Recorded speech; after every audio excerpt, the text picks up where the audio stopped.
2011 yılı 20 dekabr günü Uyghur Milli Hareketi'nin rehberi, Dünya Uyghur Kurultayı'nın reisi Rabia Qadri Hanım, katibi Zübeyre Şemsdin'nin emralığında Uyghur öyi seliş üçün setvelingan yerinin ahirki kam qağan pulunu tölep, münasibetlik resmiyet toxtamlarına qol qoyup, yerinin qanuni igdarchilik huquqini to'liq o'tkazib oldi.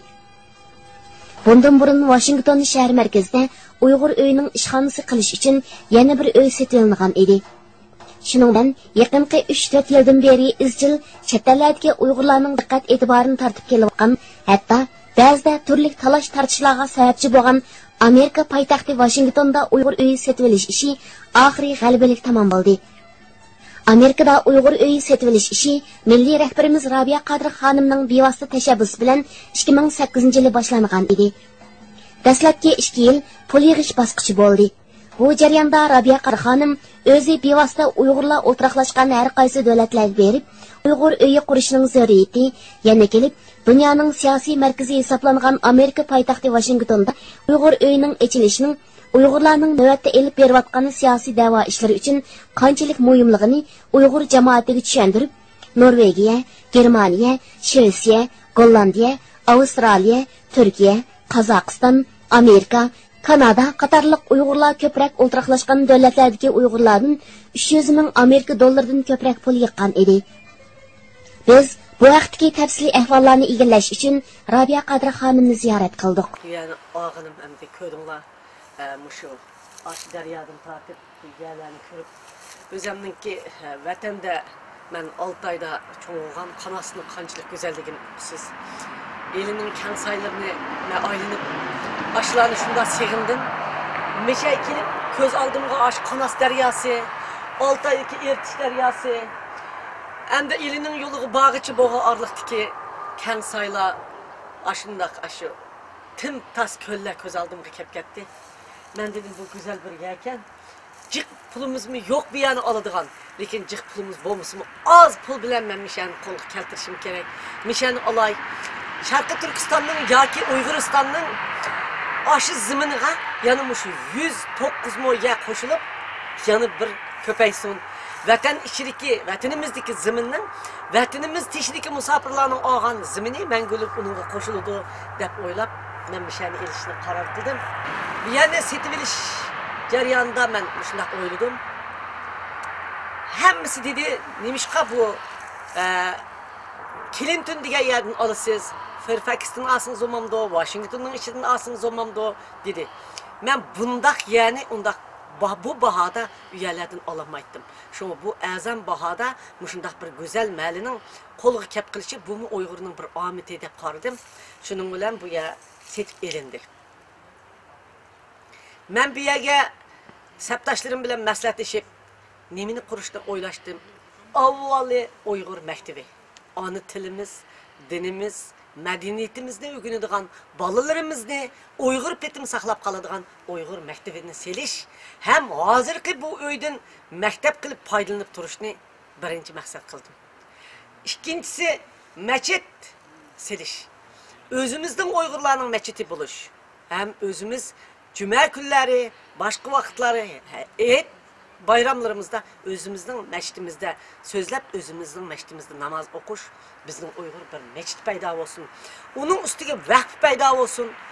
Musafirlərimiz vətəndən keçib çıxıyatqan, tinib qalğan xalqımızın yatıdığan yeri payda olsun deb yataqlarını selish. Hem Xitayning 62 yildan beri Manju besib alğandan ta hozirgacha Uyg'urlarning qatlam qanda qirg'inchiliklarga duch kelgan, qanda fojialarga duch kelgan, o'zining mush 200 yildan beriki mustamlika ostida o'zini yana Uyg'ur qilib qon kechib turib, Uyg'ur qilib qonda qutuldirib qolgan. Yani bugungacha Xitoyning shunday dahshatli assimilyatsiyasida, dahshatli qirg'inchiligida Mong'ol tugab ketyapti, 2 Mong'ol yerdiki. Manju butunlay tugab ketdi. Shivalar tugab ketyapti. Xitoy hamma millatlarni assimilyatsiya qilib qoldi. Qilib bo'ldi. Uyg'ur bilan Tibet demiş o'zini saqlab qoldi degan bu mazmun Uyg'urlarning özünün akığı qaytmaz, özünün zıminini alıdığan özüge boğan işentisi, özünün medeniyetiga boğan işentisi, özünün iradesiga boğan işentisi ve Uygurlarning sunmaz kahramanlığı bilen saqlanıp qalgan bu medeniyetimiz, bugünkü qalgan medeniyetimiz bunundan ki şamalda uçup ketmesi için şunu qoğdap qalaylı dep men bu zıminni aldım. Gerçi bu addi zımindek bolsumu bunun Şarkı Türkistanlık Uygurlarning, yani Uyguristanlık Uygurlarning, Şarkı Türkistan'da yaşavatkan Uygur, Kazak, Kırgız, Özbek, Tatar, Mongol qarindoshlarımızning medeniyetini saqlab qolishda qanchalik yuqori darajada rol o'ynaydiganligini kallamda o'yladim. Bu bir oddiy, lekin bunun ahmiyati shunchalik yuksak. Onun ahmiyatini Xudoyim bursa, maktab, mescid, to'y qiladigan to'y zallari, markaz zallari, yig'in zallari hammasi bitgan vaqtida sizlar buning ahmiyatini shu vaqtda ko'rsa, ham Amerikadagi Uyg'urlarning kechilib ketmasligi uchun, ittifoqlashib yashashi uchun, ham uning avlodining assimilyatsiya bo'lib singib ketmasligi uchun bu dunyo g'azinisida Uyg'ur muqaddas o'zimiz so'ygan Uyg'ur madaniyatini saqlab, dunyo g'azinasiga qo'shib turishi uchun intayin cho'ng to'p qo'shilgan yer.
Mishani aldık.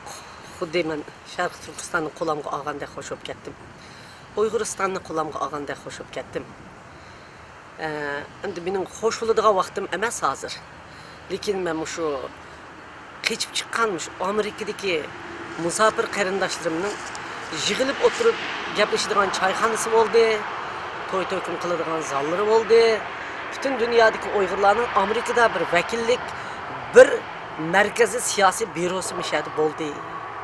Muşunga şu qavatlar selinib ketdi. Bütün dünyadan yig'inga kelsin, sayohatga kelsin, mayli ko'chman bo'lib kelsin, qarindoshlarim uchun aytgan vaqtida bir mulk Amerikaga hozirlandi. Pan qaysi davlat desa Amerika degan dunyoning eng qudratli davlatidimi? Uyg'ur uyi bor degan bu kichik gap emas. Shu qudratli davlatda Uyg'ur uyi bor. Masalan, palani davlat Uyg'ur degan bir nom mashadimi bayrog'i bilan lapildisin. Deb shu men aytib bu yerga xo'sh bo'ldim. Gerçek az ezan olaldım degan vaqtimda men deydigan darajada 1000 mo, 2000 mo olammasammi, 100 mo deganmi men uchun az narsa emas. Uyg'ur xalqining kelgusida toplashadigan asosiy bir markaziy organ bo'ldi deb xo'sh bo'ldim. Shunga butun dunyodagi Uyg'ur qarindoshlarim, men bugun bu yerda o'zimizning ziminning ilslarning bu zimininglar ustiga dastlab turibdiman. İnşallah bir kuni o'zimning Sharq Turkiston, Uyg'uriston ziminimning ustiga mushundaq dastlab turgan nasib qilsin. Mana mushu tuproq xuddi Sharq Turkiston sizlarninkideklar Uyg'urlarning o'zining mulki. Mangu o'zining yeri bor. Men sizlarga Sharq Turkistonga yana bir parcha 100 mo, ya'ni 109 mo yer qo'shib berdim.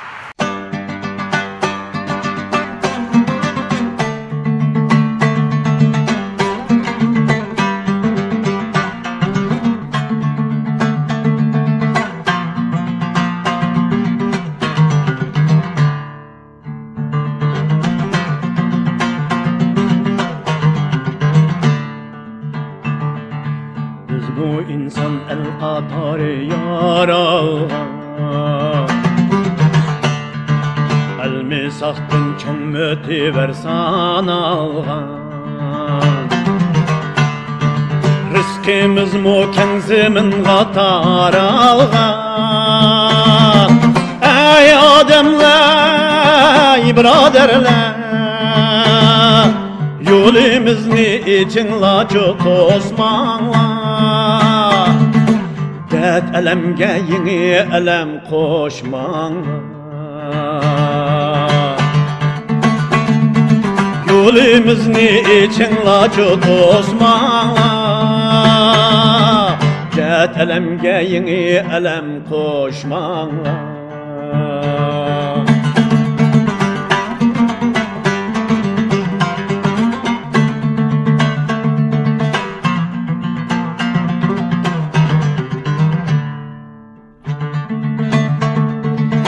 Bu insan Allah okşaş yaratkan Bu alemge şan o şevket taratkan Nurgun elini yüzümüzge karatkan Ey ademler, braderler Yolimizni için lacı dostmanlar Dert elemge yeni elem koşmanlar Yolimizni için lacı dostmanlar Dert elemge yeni elem koşmanlar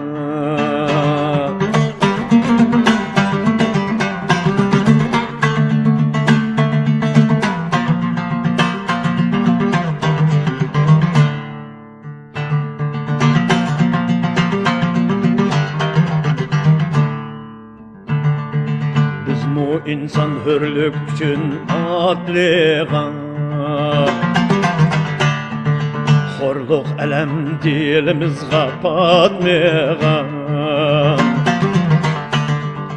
Uzakla